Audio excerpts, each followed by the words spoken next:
अपनी अपनी पूजा धीरे धीरे करते रहो और इधर जो सुनाया जाए उसको भी सुन लो। पूजा बच्चे बच्चियां अपने करते रहें और जो पूजा कर ले वो यहाँ बैठ जाओ। थोड़ा सा कान लगा के सुन लोगे तो जीवन तुम्हारा ये सार्थक बनेगा।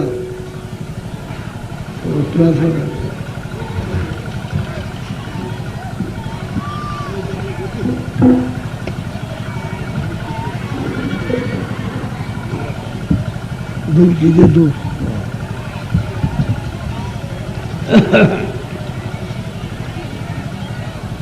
जय गुरुदेव,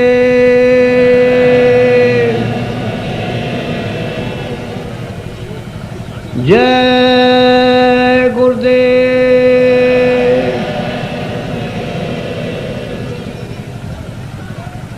जय गुरुदेव,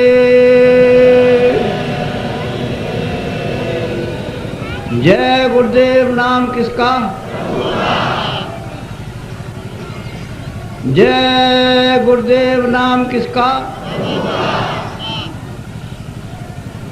जय गुरुदेव। नाम किसका? मन तू भजो गुरु का नाम,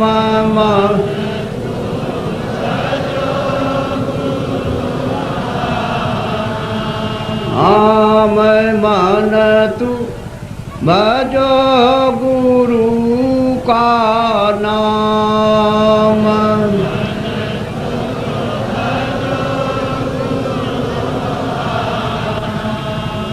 दया मेरे से नर्तन पायो,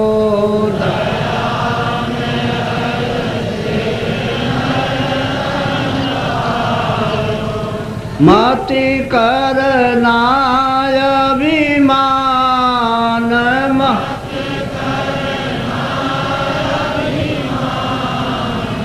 मन तू भजो गुरु का नाम,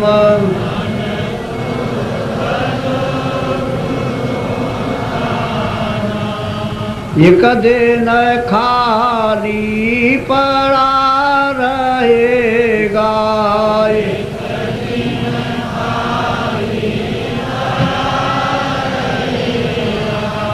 जाई बसे शमशान,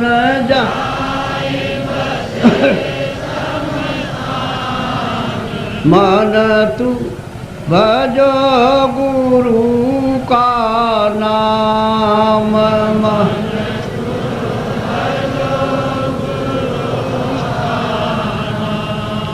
जो धन तुझको दिया गुरु ने, जो धन तुझको दिया गुरु ने, इससे कर कछु काम,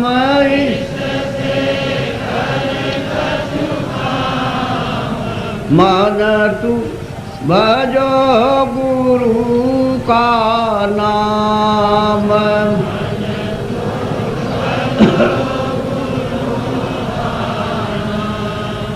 अंत समय यो ही लौट जाएगा,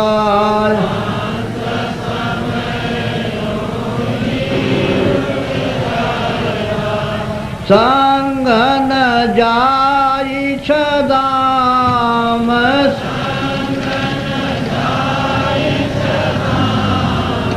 मन तू भजो गुरु का नाम,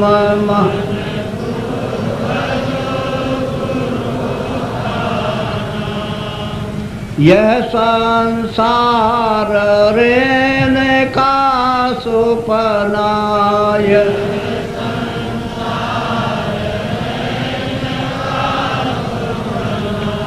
आई किया विश्राम,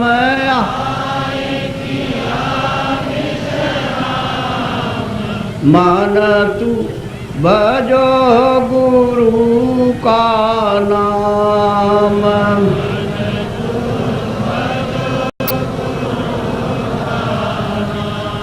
चारे देना के संगी सब है,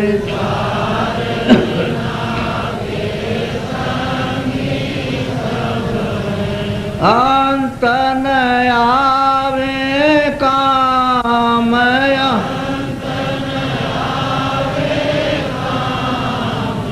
मन तू भजो गुरु का नाम।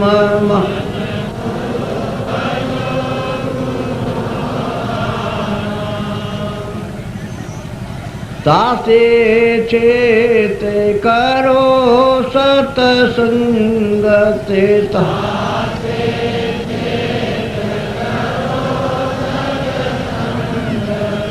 भजन करो आठो याम,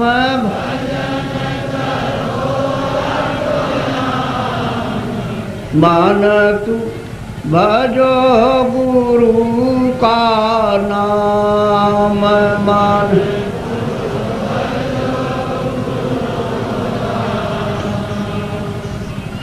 यही भजन तेरे संग चलेगा,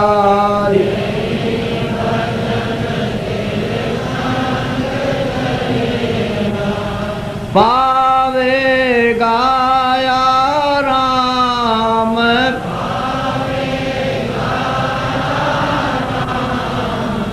मान तू भजो गुरु का नाम।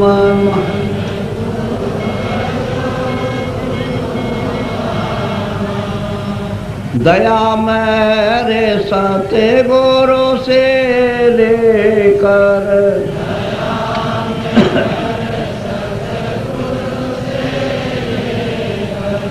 चढ़ो तिरकुटी धाम,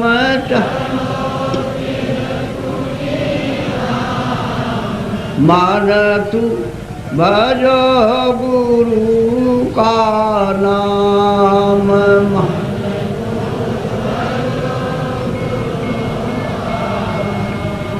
काल कर्म से बंधन छूटेगा,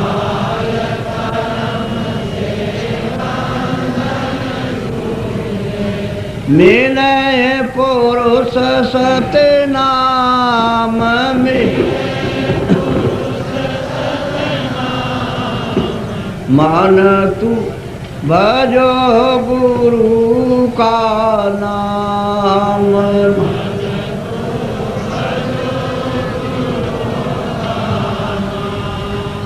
धन्य धन्य गुरुदेव, कृपा सेंद पूरन धनी, नेत करूं तुम सेव, अचल भक्ति मोई देव प्रभु। दीन अधीन अनाथ, हाथ गहा तुम आन कर, अब राखो नित साथ, दीन दयाल कृपा निधे। जय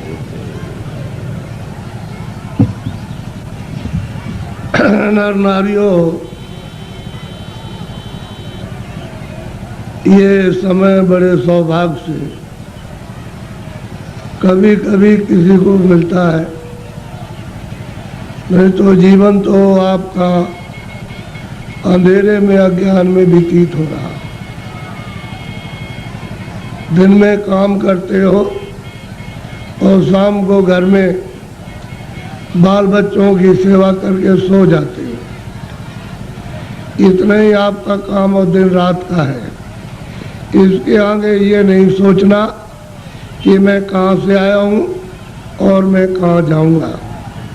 ये आपको मालूम नहीं होता है ये मनुष्य शरीर कितना अमूलक है और ये बार बार नहीं मिलेगा। ये आपको किसी ने नहीं बताया कि इस मनुष्य शरीर का असली काम, असली उद्देश्य, किस काम के लिए आपको यहाँ मृतलोक में ये दिया गया है। इसको सब लोग बस इस झगड़े झंझट में, खाने पीने में, उठने बैठने में, लड़ाई झगड़े में, इसमें सब बिता देते हो। रात को भी वही संकल्प देखते हो और दिन को भी वही देखते हो। ना आपके हाथ में रात का पड़ेगा और ना आपके हाथ में दिन का पड़ेगा। ये मनुष्य शरीर थोड़े दिन के लिए उसने आपको मालिक ने दिया और ये कहा कि देखो मेरा ये मनुष्य शरीर दिया हुआ ये साफ सुथरा है और तुम इसमें बैठकर अपनी जीवात्मा का कल्याण, अपनी जीवात्मा को भगवान के पास में पहुंचा दो। हमारे मकान को गंदा मत करना, मैं तुमको किराए पर देता हूँ, भाड़े पर थोड़े दिन के लिए, समय पूरा होते ही मैं आ जाऊँगा और तुमको मकान से बाहर निकाल कर और मैं अपना मकान ले लूँगा। उसने ये कहा मेरे मकान में गंदगी मत जमा करना। तो आपने उसके अमोलक मकान को जो आपको दिया गया है उसमें कूड़ा कचरा, पाप और पुण्य, अच्छा और बुरा आपने इसमें भर लिया। अब श्वासों की पूंजी खत्म हो रही है तो वो आने वाला है और सामने खड़ा हो गया कि मकान को खाली कर दो। अभी आप क्या करोगे? उसके सामने होश उड़ जाएगा, आंखें बंद हो जाएंगी, कान बंद हो जाएंगे, जबान आपके मतलब ये वो भी बंद हो जाएगी, बुद्धि जो है वो पागल हो जाएगी, कहेगा निकलो मकान। पहचानना भी बंद, सुनना भी बंद, बोलना भी बंद, समझना भी बंद और मनुष्य रूपी इस किराए के मकान से जीवात्मा को निकाल करके बाहर करेगा। फिर तुमको ले जाएगा और वहाँ पर हिसाब करेगा कि तुमने कितना पाप किया और कितना पुण्य किया। उसी कर्म के आधार पर तुमको पशु में, पंछी में, कीड़ों में जाकर के बंद कर देगा। फिर ये मनुष्य शरीर आपको नहीं मिलेगा। ये अमोलक उसने आपको ये निधि दी है। हमको ये चाहिए कि इसमें जीवात्मा बैठी उसको जगाया जाए। तो आप किसी से रास्ता पूछते नहीं हो, भाई किस रास्ते से भगवान देखा जाएगा, किस रास्ते से मिल जाएगा। कोई रास्ता है मनुष्य रूपी मंदिर में? तो सबके पास भगवान के पहुंचने का रास्ता मनुष्य रूपी मंदिर में, कहीं बाहर नहीं है कि तुम पूरब में जाओ, पश्चिम में जाओ, उत्तर में जाओ। तुम्हारे मनुष्य मकान में उसके पाने का, देखने का, दर्शन का और जीव को यानी मतलब ये है कि पार करने का इसी से रास्ता। तो तुम किसी जानकार के पास जाते, उससे पूछते कि भाई भगवान के मिलने का कोई रास्ता है, तो वो बता देता आपको और फिर कहता कि देखो ये रास्ता है, इससे चलो। तो देवी और देवता और भगवान और ब्रह्मा और विष्णु महादेव और ईश्वर और ब्रह्म सब मिल जाएंगे। तो आप तो दिन भर इस काम में लगे रहते हो। दिन गया धंधे में, रात गई कोई। हीरा जलम अमोल था, कौड़ी बदले जाए। क्या आपने कर दिया मनुष्य शरीर पाकर? क्योंकि ये तो अमोलक मनुष्य शरीर है। सारे संसार की दौलत को एक जगह रख दिया जाए और इसकी आरती की जाए कि हमको फिर से मनुष्य शरीर ये खड़ा कर दो, दे दो, इसमें जीवात्मा को वापस ले आओ, तो ये धन दौलत नहीं कुछ कर सकता। ऐसा आपको सबको अमोलक मनुष्य शरीर दिया गया, चाहे किसी भी जात का हो, ब्राह्मण हो, क्षत्रिय हो, अर्जन हो, मुसलमान, ईसाई हो। भगवान के पाने का सबको ये अवसर दिया। आप कहोगे हमको भगवान के पाने का अवसर नहीं मिला, तो इससे बढ़कर के और क्या मिलेगा। अब आपको इसमें बैठकर किसी महात्मा की खोज करना है जो भगवान को पा चुका। उसको अगर आपने पा लिया और उसके पास पहुंच गए तो भगवान के पाने की आपने इच्छा जगा देगा। और जब इच्छा जाग जाएगी तो आप कहोगे मुझे रास्ता बताइए, तो रास्ता देगा। फिर आप बैठ कर के मनुष्य रूपी इस मकान में फिर भजन करना। जब भजन करोगे तो तुम्हारी दिव्य आँख, ज्ञान चक्षु, तीसरा नेत्र खुलेगा। उस नेत्र से भगवान और देवी और देवता देखे जाते हैं। ये बाहर की जो चर्म आँखें, जो शरीर की आँखें, ये देवी देवता को, स्वर्ग और वैकुंठ को नहीं देख सकती हैं। जब तुम्हारी अंदर की आँख खुल जाएगी वो उनको देखेगी और उससे मिलेगी और भगवान को देखेगी, तब बेड़ा पार, तब भवसागर से उतरोगे। ऐसे नहीं, मेरी तरफ बड़े ध्यान से देखो। ये दोनों आंखों के बीचों बीच में सब मनुष्यों में ये जीवात्मा बैठी हुई है। इधर देखो आप, ये दोनों आंखों के बीचों बीच में, तो ये शरीर के नाके के ऊपर बैठी है। उधर में स्वर्ग का नाका, इधर मनुष्य शरीर का नाका। तो जो आपको यहाँ बैठाया था और आपने ये कहा था कि जिसको पकड़ के आए उसको छोड़ना नहीं, तो आप सुख सुविधा में लग गए और ये संसार के ये काम ये करने लगे, ये देखने लगे, सुनने लगे और इन पर्दों को ये कहने लगे ये मेरा है, ये बच्चा मेरा है, खेती मेरी है, पेड़ मेरा और ये मेरा और ये मेरा। तो इस लोभ लालच में, मोह ममता में बस गए, तो अंदर में मैल जमा हो गया। तो अंदर की तुम्हारी जो जीवात्मा की आँख थी एक, वो तो हो गई बंद। अब देखना बंद हो गया और सुनना बंद हो गया। तो दो आंखें तुम्हारी शरीर में और एक जीवात्मा में, तीन आँख हो गई। तीन तुम किताबों में देखो, उसमें लिखा हुआ है कि महात्माओं के पास जाओगे तब तीसरी आँख तुमको मिलेगी, और बिना महात्मा के गए हुए तीसरी आँख नहीं।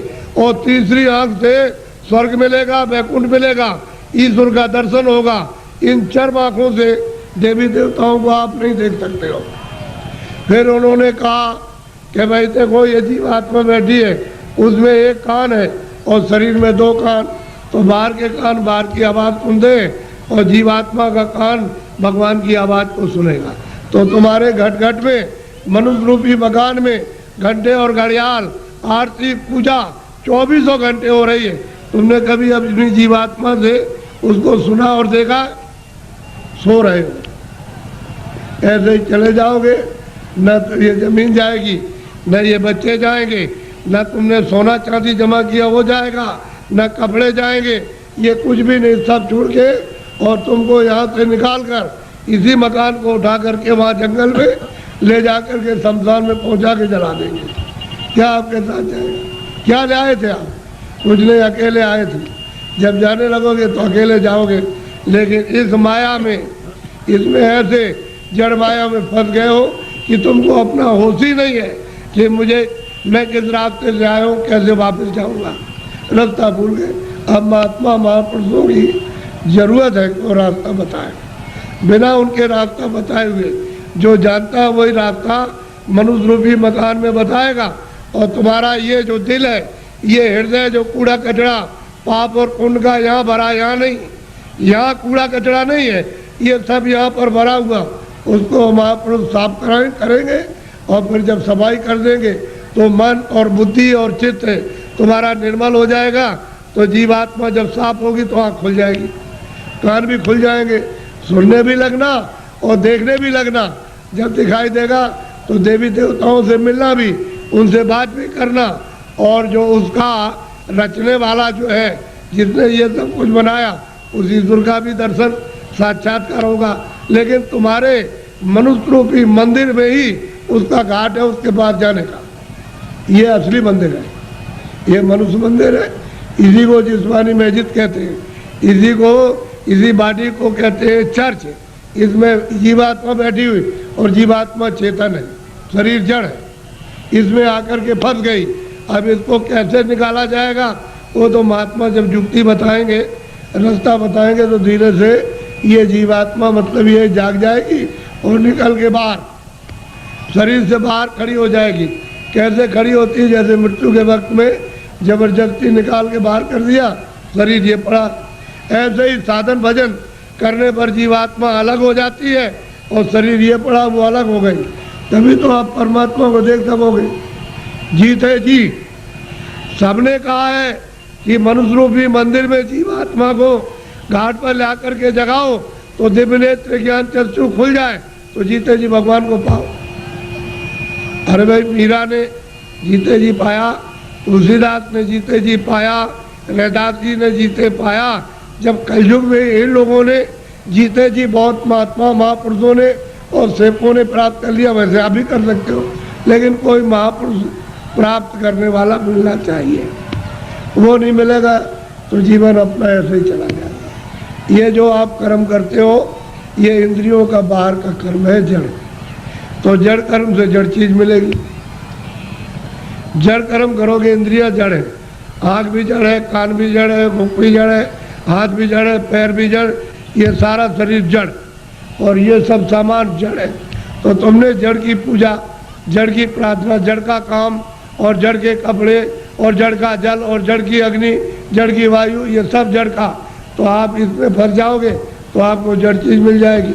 और इस जीवात्मा को जब जगा लोगे मनुष्य मंदिर में तो फिर आपको चेतन मिलेगा। जीवात्मा चेतन है, चेतन का चेतन से भजन करोगे तो चेतन मिल जाएगा। ये जड़ है, शरीर जड़ और ये सब साधन सामान जड़। तो आप लोग इसमें उलझ गए और फंस गए। लेकिन ये पूजा जो सच्ची है, आत्म पूजा, परमात्म पूजा, ये आत्मा की और देव पूजा, वो तो आप नहीं कर पाते। वो तो मनुष्य रूपी मंदिर से उसका रास्ता है, तब आपको मंदिर मिलेगा। वो तो चमकता है मंदिर, वो तो रोशन मंदिर है। वहाँ तो अंधेरा होता नहीं है, वहाँ तो बिजली जलती नहीं है, सूरज निकलता नहीं है, वहाँ मतलब वहाँ रात्रि होती नहीं है, इस तरह के पाप और पुण्य नहीं। ऐसे मंदिर में पहुंचकर अपनी जीवात्मा से मनुष्य रूपी मंदिर में उसकी पूजा करो, सच्ची चेतन पूजा, तो जीव कल्याण हो जाए सदा के लिए, ये मुक्त हो जाए, छुटकारा पा जाए। और तुम सच्ची पूजा नहीं करोगे तो इसमें फंस जाओगे तो आपको क्या मिलने वाला? अरे पाप और पुण्य इसका फल पा जाओगे। आप तो पुण्य करते नहीं हो, पापी पाप दिन और रात करते हो। तो बताओ कैसे तुमको फिर ये मनुष्य शरीर मिलेगा और कैसे भगवान मिलेगा? उसने तो कहा मन और बुद्धि और चित्त है ये निर्मल और अंतःकरण निर्मल जिसका हो जाएगा वो मुझको प्राप्त कर ले। तो आपने तो मन बुद्धि चित्त है, अंतःकरण निर्मल नहीं किया। ये तो काम क्रोध लोभ और मोह और अहंकार में फंसे रह गए। इसमें इस गंदगी को अपने ऊपर लाते रहे, पहाड़ों की तरह से लाद लिया, तो इसको उतारेगा कौन? ये सारा जीवन आपका व्यर्थ जा रहा है। मनुष्य शरीर फिर नहीं मिलेगा।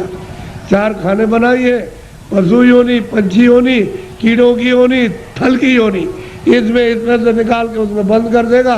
तो कभी कुत्ते की योनि में, कभी बिल्ली की योनि में, कभी चूहे की योनि में, कभी गाय की योनि में, कभी शेर की योनि में, कभी मछली की योनि में और कभी मगर की योनि में, कभी जीव जंतुओं में, इसमें बंद कर देगा। और अपना कर्जा जो आपने लाद लिया उसके देश में वो लेना देना पड़ेगा। ये कर्जा का देश है बच्चा, ये देश अपने घर में जाने का नहीं है। कर्जा ले और दे, कर्जा ले, कर्जा तुम ले लोगे तो मैं ब्याज के उसको चुकाना और आप चुका नहीं सकते हो। तो कर्म कर्जा है, जो पाप पुण्य करते हो यही पर देना आपको, यही आपको जन्म लेना, यही मरना। इससे छुटकारा इस जीव का नहीं हो सकता। और जब जब मनुष्य शरीर मिला तब तब आपने बर्बाद कर दिया। अब की बिना उसको भी ऐसे ही गवाए देते हो। ये फिर शरीर मिलेगा। अब की बार हाथ से चला गया तो ये गांव आपको, ये बच्चे आपको, ये सब कुछ देखने को आपको नहीं मिलेगा।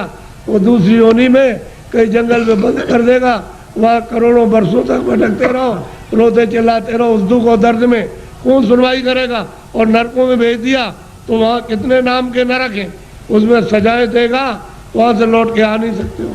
इस मनुष्य शरीर को सार्थक करो। किसी महात्मा की खोज करके उससे पूछो भगवान के मिलने का कौन सा रास्ता है, तो जो जानता होगा रास्ता तुमको मनुष्य शरीर में बताएगा। फिर घर में आके दिन में खेती करो, दुकान और दफ्तर का काम करो, शाम को बच्चों की सेवा करो और 1 घंटे का समय लगाकर मनुष्य रूपी मंदिर में सच्चे भगवान का अपनी जीवात्मा से भजन, तब वो परमात्मा मिलेगा। जीते जी मरने के बाद बच्चा मिलने वाला नहीं है। तुम ये सोचते हो कि मेरे लोग पीछे के चले गए, वो स्वर्ग चले गए, उनकी कोई चिट्ठी पत्री तुम्हारे पास में आई है कि मैं स्वर्ग में पहुंच गया हूँ और तुम यहाँ बैठे हुए हो स्वर्ग के दरवाजे पर, और तुमको भी पता नहीं स्वर्ग क्या चीज है। अरे दरवाजे पे बैठे हो, इधर मनुष्य शरीर का दरवाजा, उधर स्वर्ग का दरवाजा, और मनुष्य शरीर में बैठ करके स्वर्ग में नहीं जा सकते हो तो मरने के बाद पहुंच जाओगे। उनकी तो कोई चिट्ठी पत्री नहीं आई कि मैं यहाँ पहुंच गया हूँ, तुम भी चले आना, तुम भी चले आओगे। और न तुम जानते हो कि मेरे जाने वाले घर के कहाँ गए, उसका पता तुमको नहीं है। इसलिए मनुष्य शरीर के द्वारा अगर तुम पहुंच गए स्वर्ग में तो पहुंच गए, और ऊपर चले गए तो चले गए, और नहीं पहुंचे तो स्वर्ग जाने वाले मरने की बात नहीं हो। इसलिए खोज करो कि मनुष्य मंदिर है, ये असली मंदिर में घंटे घड़ियाल 2400 घंटे परमात्मा के बज रहे। लेकिन तुम्हारी अगर आंख बंद हो जाए, कान बंद हो जाए, तो बाहर से न तो सुनाई देगा न दिखाई देगा। इसी तरह से तुम्हारी अंदर की दिव्य आंख और दिव्य कान तुम्हारे बंद हो गए तो सुनाई और दिखाई नहीं देता। तुम्हारे अंदर के वो दिव्य आंख और दिव्य कान खुल जाए तो सुनाई देने लगे, दिखाई देने लगे। मंदिर में सच्ची आरती करो तो खुश हो जाएगा, प्रसन्न हो जाएगा, तुम्हारा हो जाएगा कल्याण। पूजा करो, प्रेम के साथ पूजा कर लो, लेकिन देवता से ये कहो कि मुझे सद्बुद्धि दो कि मनुष्य रूपी मकान में बैठकर मैं अपनी जीवात्मा को जगाऊं और दिव्य नेत्र खोल करके आपका सच्चा दर्शन करूं। ये ठीक। और मांगो कि कोई महात्मा जानने वाले मिल जाए जो वहां तक पहुंचे हो देवी देवताओं के पास और उस परमात्मा के पास, और वो हमको रास्ता बता दे और उनकी कृपा से और दया से रास्ता पा जाए, हम आपके पास और भगवान के पास पहुंच जाए। ये देवी देवताओं से, गंगा जमुना से प्रार्थना करना चाहिए। और ये प्रार्थना करनी चाहिए कि ऐसी सद्बुद्धि दो, कोई पाप कर्म न करे, कोई झूठ न बोले, धोखा न दे, बेईमानी न करे। जितना भी काम करे, नेक काम करे, अच्छा काम करे, पुण्य का काम करे, किसी को सताए नहीं, किसी को मारे नहीं, के घर में किसी के खेत में चोरी न करे। ये देवताओं से प्रार्थना आपको गंगा जमुना में स्नान करते हुए करना चाहिए। अब आप